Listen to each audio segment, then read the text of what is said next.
जो औरत खाना देती थी जिन्नात, अल्लाह ने उन सबको मार दिया। Okay okay. अस्तगफिरुल्लाह इन्नल्लाह गफूरुर रहीम। ये जो चीज़ होती है ये इनके खाने की चीज़ होती है।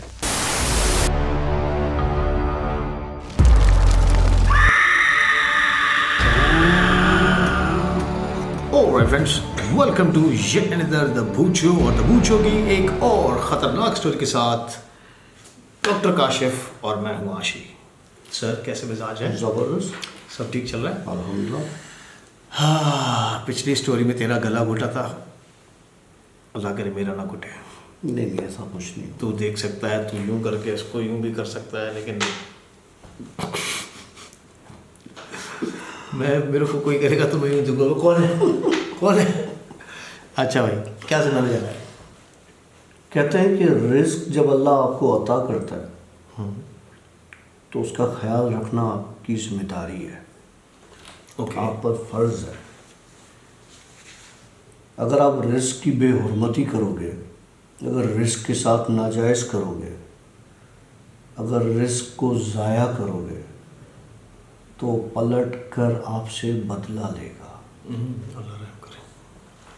आपने कभी देखा है सोमालिया के, सूडान के, कीनिया के, थर्ड वर्ल्ड कंट्रीज़ के वो बच्चे, वो बूढ़े, वो औरतें, वो मर्द जो ढांचाई होते हैं, खाने के लिए नहीं होता, पीने के लिए नहीं होता, किस तरह वो ज़िंदगी गुजर करते हैं। हम क्या से क्या नहीं खाते, जब दिल करता है हम कुछ तो कुछ खा लेते हैं और फिर हम लेफ़्ट ओवर फेंक देते हैं। ये नहीं सोचते कि ये लेफ़्ट ओवर हमें ऑर्डर ही इतना करना चाहिए था या बनाना इतना चाहिए था जितनी हमारी भूख है। नहीं, वो भूख हमारी नहीं होती, वो खाना हम नहीं खाते जो बहुत ज़्यादा बनता है। उस खाने में आपका शैतान शरीक होता है। मतलब आपका हमजाद? नहीं, शैतान।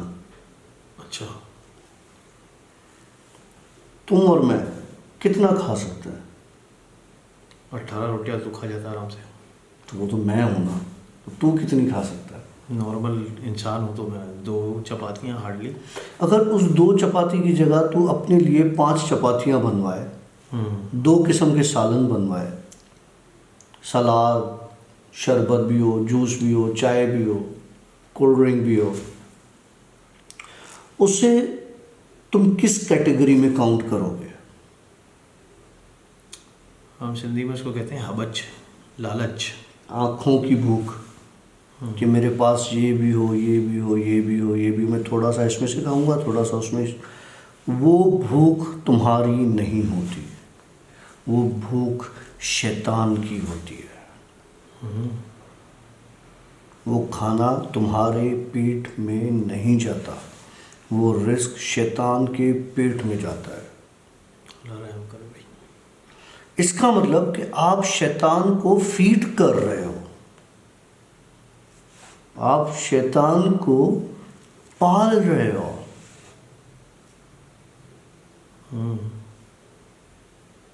छोटा सा अटैक हुआ अभी। खैर, रिस्क की कदर किया करें। एक अच्छा खासा अमीर आदमी जिसको पैसे की टके की कमी नहीं थी, मतलब वो जो सोचता था वो कर सकता था, जो चीज़ चाहता वो ले सकता था। घर में कुल 4 बंदे, 2 बेटे, मियाँ बीवी। दस्तरख्वान उनका पूरा सजता था, नाश्ते में अलग, दिन के खाने में अलग, रात के खाने में अलग। जो वो खाते थे और जो बचता था उनके नौकर तक को, जितने भी थे, अलाउ नहीं था उस खाने में से खाना। उनके लिए सिर्फ घर में दाल या इस तरह की चीज़ें बनती थी, बाकी ये जो कुछ खाते थे, जो बचता था, सब फेंक दिया जाता था। कि हम में से अगर ये नौकर इसमें से खाएंगे तो इनके ड्रामे बढ़ जाएंगे, वो सारा फेंक दिया जाता था। अगर किसी नौकर को पकड़ लिया जाए या पता चल जाए कि इसमें से खाया या चखा है तो उसकी शामत आ जाती थी, तनख्वाह रोक देते थे। अब रिस्क कैसे बदला लेता है? उन नौकरों की बद्दुआएं भी लगती होंगी, नज़र भी होगी, नज़र भी लगती होगी। वो जब खाना फेंकते थे बाहर तो उनका जो घर था वो एक जिस तरह से फार्म हाउस टाइप नहीं होते, बड़े घर होते हैं, ज़मींदारों के घर होते हैं बड़े, खेतों में आसपास खेत होते हैं, इस तरह से वो जो रिस्क फेंकते थे, रात को जब सुबह का, दोपहर का, रात का जमा होता था और वो फेंक दिया जाता था तो सुबह वो खाना उस जगह पर मिलता नहीं था दूसरे दिन। मतलब इतना खाना अगर आप कहीं बाहर फेंकते हैं तो कहीं आपको मिले, कहीं कोई हड्डी मिले, कहीं कोई रोटी मिल जाए, वो सारा ख़त्म हो चुका होता था। कौन खाता था, कहाँ जाता था, कुछ पता नहीं होता, किसी को पता नहीं होता था, ना नौकरों को न मालकान को। उस बंदे की फैक्ट्रीज हुआ करती थी। एक फैक्ट्री डिफॉल्टर की लिस्ट में जाके ब्लैक लिस्ट हो गई और बंद हो गई। अब क्या हुआ? लोग फारे हो गए, फैक्ट्री बंद हो गई, जो पैसा 100% पे आ रहा था वो 50% पर आ गया। मगर इनको अकल नहीं आई, ये उसी तरीके से चलते रहे। दूसरी फैक्ट्री को 2-3 महीने के बाद आग लग गई और उसमें कोई जितना भी सामान था सब जल गया, ज़ीरो पर आ गई। अब हालात ये थे कि घर में नौकरों को तनख्वाह देने तक के पैसे नहीं थे।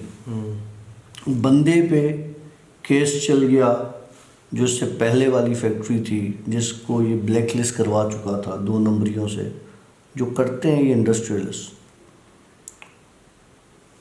मैं नहीं बताना चाहता कि क्या करते हैं, उनको पता है अच्छे से वो क्या करते हैं।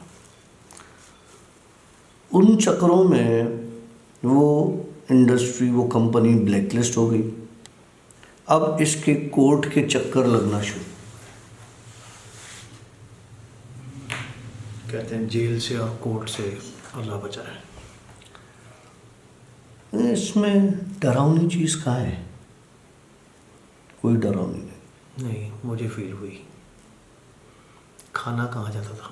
यस, इसकी बेगम ने कमिटमेंट किया हुआ था जिन्नात के साथ कि रोज़ रात को मैं तुम्हें खाना दूंगी और तुम लोग मेरी और मेरे मियाँ की बिजनेस को बढ़ाने में मदद करोगे। एक एग्रीमेंट था, एग्रीमेंट करते हैं ना, साइन होता है, उस पर मोहर लगती है कि जी अब ऐसा होगा एफिडेविट पर। लेकिन इन सब चीज़ों से ताकतवर भी एक चीज़ है, एक ज़ात है जो हर चीज़ से ज़्यादा ताकतवर है, और इंसान की ज़बान और उसकी आह। कहते हैं जब आप बद्दुआ किसी को दिल से देते हो ना, किसी के लिए आह निकलती है, तो वो आह आपके मुंह से निकलने से पहले आसमान तक पहुंच चुकी होती है। अल्लाह अपना कहर ढा चुका होता है उस वक्त। अल्लाह को वो जो नौकर थे ना, जिनकी तनख्वाहें ये रोक देते थे, जिनको तंग किया करते थे, ऑब्वियस सी बात है, इंसान है, टूटता है तो अल्लाह से शिकायत करेगा जब आसपास कुछ नहीं होगा। तो सुनने वाली ज़ात है, वो तो यूं सुनती है यूं। वो जो जिन्नात खाना खाते थे रात को, जो उसकी बीवी देती थी, उन सब को मार दिया। फिर से बता। जो औरत खाना देती थी जिन्नात को, जिनको, अल्लाह ने उन सब को मार दिया। Okay okay. जब वो मरे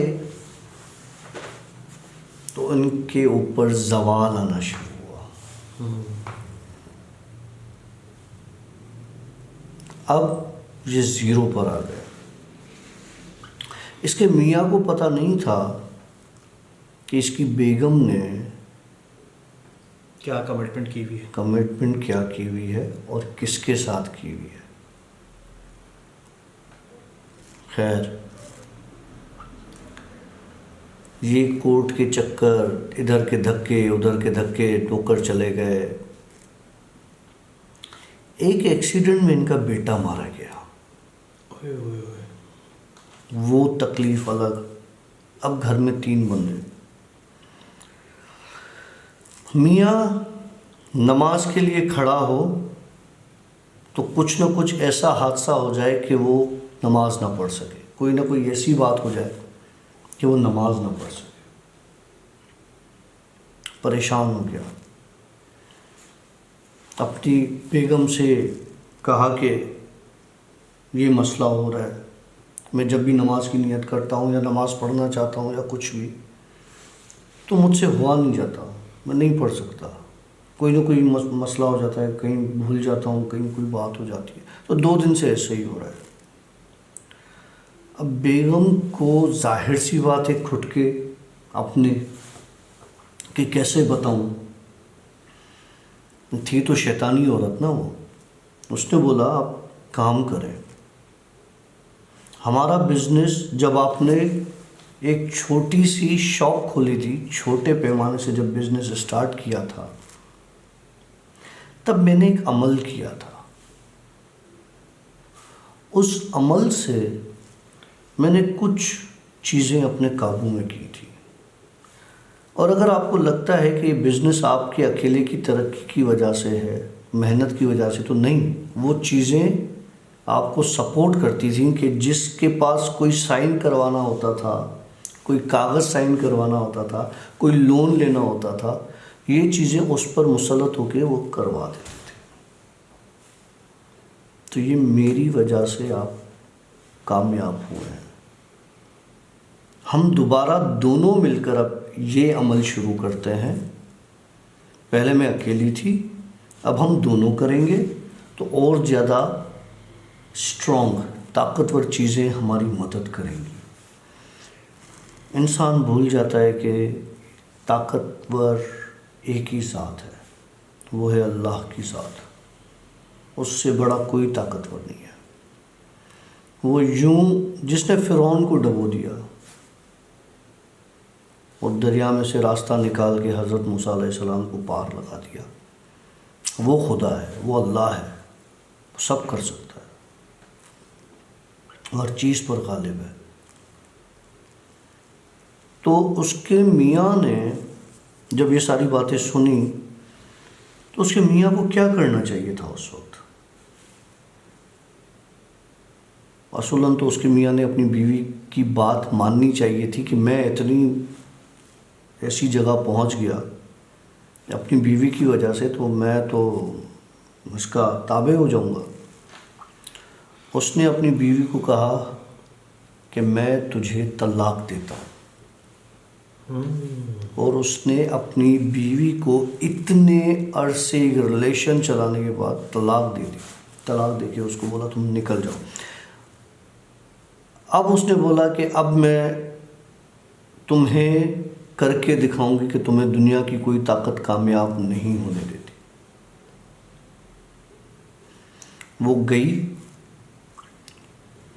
उसका घर छोड़ के और उसने अमल शुरू किया। पहले शौहर को बचाने के लिए, अब उसको तबाह करने के लिए। ओके। अब शौहर के पास कुछ था ही नहीं, वो कहाँ से तबाह होता, सब कुछ तबाह हो चुका था। और इसमें उस शोहर का कसूर भी नहीं था। ये जैसे जैसे उसको तबाह करने के लिए अमल करती, इसके शोहर का काम आसान होता। अच्छा, उल्टा चल रहा है। उल्टा चल रहा है, क्योंकि अब देखो जब उसको पता चला ना कि इसने ये हरकत की है, अब ये अपनी एक सीधी राह पर आ गया।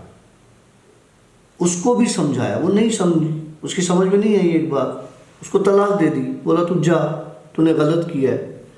जब आपके दिमाग में एक चीज़ सही सही और गलत गलत इसका पता चल जाए और आप सही को सही की तरफ रखो और खुद सही की तरफ जाओ, तो ज़िंदगी आसान हो जाती है। अब ये केस जीतने लगा। इसकी बेगम और तेश में और गुस्से में, एक दिन इसकी बेगम ने क्या किया कि एक अमल करना था जिसमें इसकी बेगम ने किसी जानवर का खून पीना था और अपने मियाँ को मार देना था। लेकिन जिस दिन उसने ये किया, इस औरत को आग लग गई और वो उधर ही जलकर मर गई। अच्छा, वो आग कैसे लगी?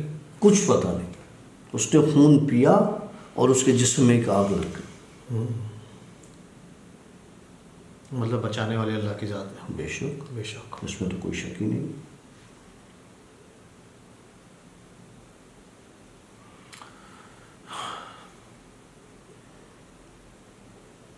सिर्फ सुना ना करें, सोचा भी करें। क्या सोच रहे हैं? कि लास्ट एपिसोड में वो डॉक्टर कैसे हिला था, जो कि अब नहीं हिल रहा। डॉक्टर या डॉक्टर? डॉक्टर। डॉक्टर। वेल, अभी की स्टोरी में हुआ था ना। हाँ, देखिएगा शुरू में कुछ ऊपर से यूँ एक क्या थी वो चीज़, क्या कहते हैं उसको? ऑर्ब। हम तो नाड़ी में जाहिल हैं, हमें क्या बताया, क्योंकि हमने कभी चीज़ कोई देखी नहीं है, हम कैसे एतबार करें। ऐसे ही कचरा था, यूँ गिरा था, ये कहते हैं ऑर्ब। इनकी तो बातें सुन ले बस। वेल, आज की स्टोरी आपको कैसी लगी हमें ज़रूर बताइएगा, और अगर अच्छी लगी है तो थम्स अप करते हुए जाइएगा। और सोने से पहले अल्लाह का जिक्र, कुरानी आयतें, सूरतें पढ़कर फिर सोइएगा। और सोने से पहले अल्हम्दुलिल्लाह की तस्बीह पढ़ लिया करें और अस्तगफार ज़रूर पढ़ा करें। तौबा जो है ना, वो आपको अल्लाह के करीब कर देती है। आप जितना झुकते हो ना, उतना आप ऊपर उठते हो। ये ज़िंदगी की अजीब एक गेम है। आप जितना अपने आप को ऐसे उठाओगे ना, आप उतना नीचे जाओगे। आप जितना अपने आप को नीचे करोगे, उतना आप ऊपर जाओगे। अपोजिट चीज़ है। झुक के रहा करो, दब के रहा करो। अपने नौकर से भी इस तरह से पेश आया करो, अपने गुलाम से इस तरह से पेश आया करो कि उसको फील ना हो कि खुदा ने रुतबा आपको खुदा ने दिया है। इसमें आपकी कोई अपनी मेहनत, काविश, कोई तुर्रम खानी नहीं है। रुतबा अल्लाह ने दिया है। अल्लाह देने वाला। कल यही नौकर आपका मालिक बन के बैठ सकता है। हुआ है। हाँ, ऐसा हुआ भी है। बहुत स्टोरीज हैं, मेरी आंखों देखे किस्से हैं बहुत सारे। ऑफ कोर्स आप लोगों के सामने भी होंगे ऐसे किस्से। मतलब मेरे ख्याल से इतनी स्टोरी काफ़ी है, और हम लेंगे अभी आपसे इजाज़त। कल तक के लिए सिया, बाय बाय, अल्लाह हाफ़िज़। अस्तगफिरुल्लाह इन्नल्लाह गफूरुर रहीम। ये जो चीज़ होती है, ये इनके खाने की चीज़ होती है।